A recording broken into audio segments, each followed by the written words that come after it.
Actually, hold on 1 second. My wig and I need a drink.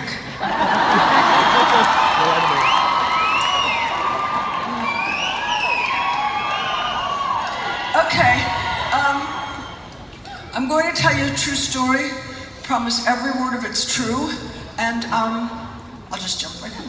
So anyway, in 1965, Sonny and I were very famous, and then somehow we just took a big nosedive. Our career was just like, oof, gone. And we had no job, and we had no money, and we owed the government $278,000. Like you do. And so Son said, you know, you're gonna wear a dress, I'm gonna wear a tux, and we're gonna play dinner theaters. Do you have dinner theaters here? Okay. I can never tell if that's a yes or no, but whatever. Okay. So, but dinner theaters, you know, I was thinking like London, Paris, velvet ropes, ladies in long gowns, limousines, but no.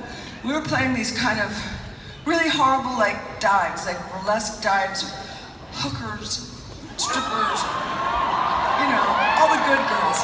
All right, so anyway, so we played 2 shows a night, 7 nights a week. And in the first show, which was the dinner show, it was okay because, you know, the people were eating and they would look up and go, oh God, they suck. Eating. So that wasn't too bad. But then at the midnight show, when the 4 people finally showed up, they hated us. Oh, they hated us. And I kept thinking, well, you know, the more drunk they get, the better we're gonna seem. And yet, no.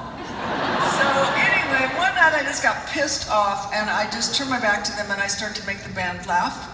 And Sonny thought that was hysterical. And then we both started kind of this thing where we talked back and forth to each other and blah, blah, blah, blah, blah. And we were being very funny. And people came and they were laughing. And then they heard our music as kind of a secondary thing. So do you see the Sonny and Cher show ever? Yeah! So in the monologues in the Sonny and Cher show, we made them up in those horrible dives. So there was something that came out of it. All right, so when Sonny and I parted, that's the way I did it too. I would just kind of say something, and if people thought it was funny, I would keep it and then add to it and add to it. It's a very long process, especially when you're by yourself. So, but I usually do great ones, really good ones, like the end followed with this, you bitches. It's very good. Okay, so anyway, but when I got to Las Vegas, I couldn't think of anything. So I just decided to tell everybody about the 2 nights it took me to turn 40. And so that's what you're getting. Like it or not, that's what you're getting. All right, so it's May the 19th, and I'm with my best friend Paulette, and I was at my favorite club in New York. It was called Heartbreak. And Polly and I were sitting on top of these banquettes, you know, like, yeah, kind of cool. And I was just thinking, oh my God, this is so great, I'm 40 and I'm still hot.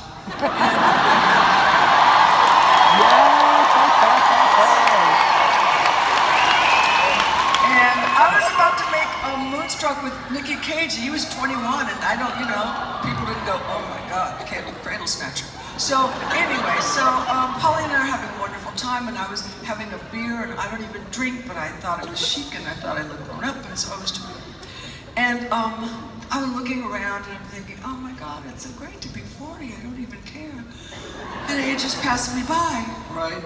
And I'm looking around, and I think, whoa, And I turned to Polly, and I said, Polly, women, you're gonna understand this.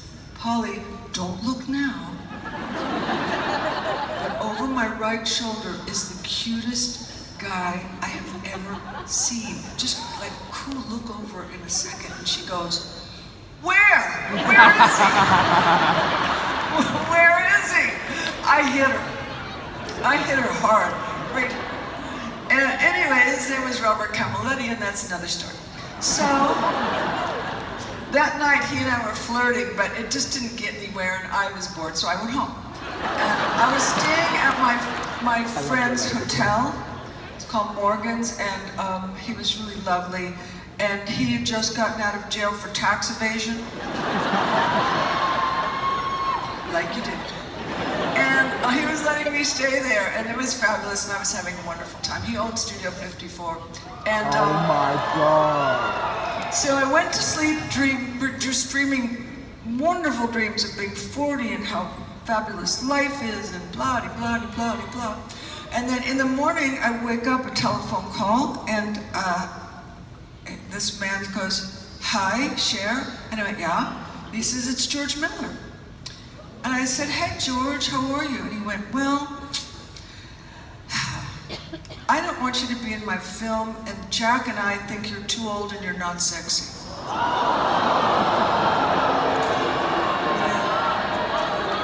It was like, good morning, 40. It was terrible. It was really terrible because I wanted this movie so badly, and so tears just, I didn't want him to know I was crying, and tears just started streaming down my face, you know? And, I mean, usually when someone in Hollywood insults you, they just get right off the phone. But this guy, you know, I mean, he and I later became friends, but boy, what a pain in the ass. He just kept going and going. "I don't like your face, I don't like your hair, I don't like the way you talk, I don't like blah. And I went, "Okay, look, motherfucker."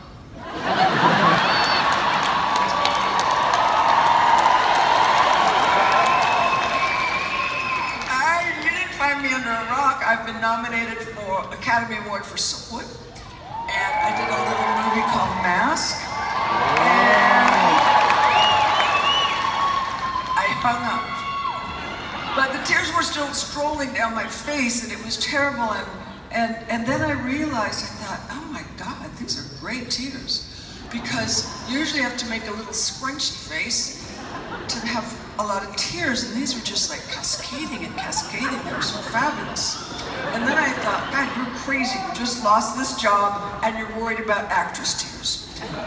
But I remembered that I did quite a lovely little job of actress tear in Moonstruck, where one tear just went down my face. Yes.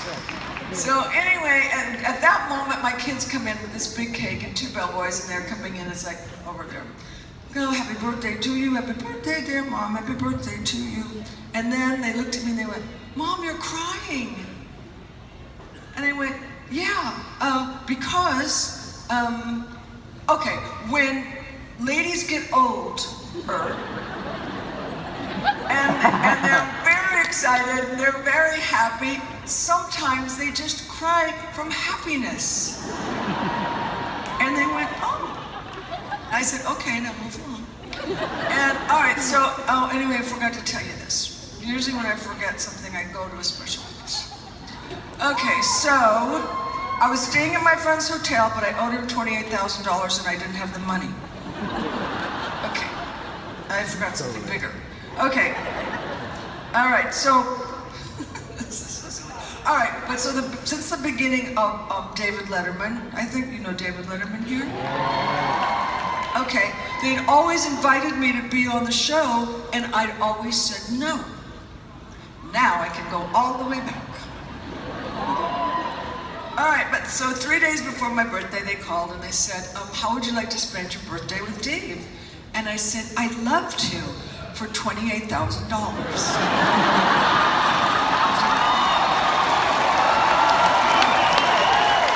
How so? And they said, "We don't do that." And then I said,